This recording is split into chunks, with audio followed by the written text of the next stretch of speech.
La recherche participative vise à associer des citoyens, des parties prenantes qui peuvent être des associations, voire des entreprises, des groupes, des communautés à la recherche, donc pour faire un peu sortir la science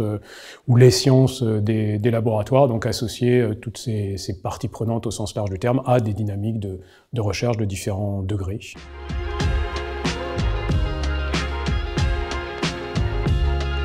Il n'y a pas forcément de champ réservé aux sciences participatives. Elles peuvent émerger dans différents champs et domaines de la recherche. Alors évidemment, il y a toujours la nécessité d'avoir des recherches de laboratoire au sens classique du terme, mais on voit bien que les enjeux scientifiques débordent toujours sur des enjeux de nature sociale ou sociétale, et donc à partir de ce moment-là, ces enjeux méritent d'être explorés, d'être creusés avec d'autres parties prenantes que simplement des chercheurs en laboratoire.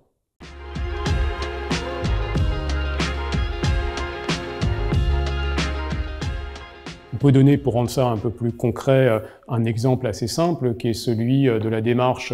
de recherche qui avait été menée par ATD Quart Monde et l'université d'Oxford, à laquelle j'avais pu être associé via notamment un doctorant, sur la question des dimensions de la pauvreté. Donc finalement, qu'est-ce que c'est que la pauvreté quand on la voit non pas d'un point de vue uniquement statistique, puisqu'on peut l'appréhender d'un point de vue assez froid, d'un point de vue statistique externaliste, comme par exemple disposer de moins de 60% du revenu médian. Donc là, c'est le cas de la pauvreté monétaire, mais cette pauvreté monétaire ne représente pas forcément le vécu de personnes en situation de pauvreté. Donc la démarche d'ATD Quart Monde, qui mobilise une démarche, une méthodologie qu'ils ont développée qui s'appelle le croisement des savoirs, donc met en scène à la fois des personnes en situation de pauvreté, des personnes qui travaillent avec les personnes en situation de pauvreté, et puis des chercheurs, des universitaires. Et donc cette démarche a justement permis d'identifier 9 dimensions de la pauvreté, 9 dimensions interreliées, qui donnent un regard assez décalé, assez différent par rapport aux indicateurs statistiques traditionnels définissant qu'est-ce que c'est qu'être pauvre et qu'est-ce que c'est que la pauvreté.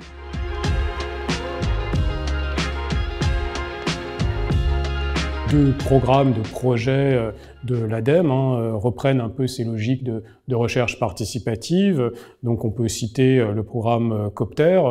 territoire de services et de coopération, qui est organisé notamment autour du concept d'économie de la fonctionnalité et de la coopération. Donc par exemple, on pourrait citer l'économie circulaire. Donc là, il s'agit de mettre en avant non plus simplement la production de biens et de services, mais plutôt l'usage de ces biens et services. Et donc là, dans ce cadre-là, l'ADEME finance ou cofinance différents programmes de recherche-action, de recherche-intervention autour de ces questions de transition sur des territoires. Donc on peut situer des projets de transition dans le champ alimentaire, dans le champ énergétique. L'ADEME finance également et oriente un autre programme qui s'appelle les PARC,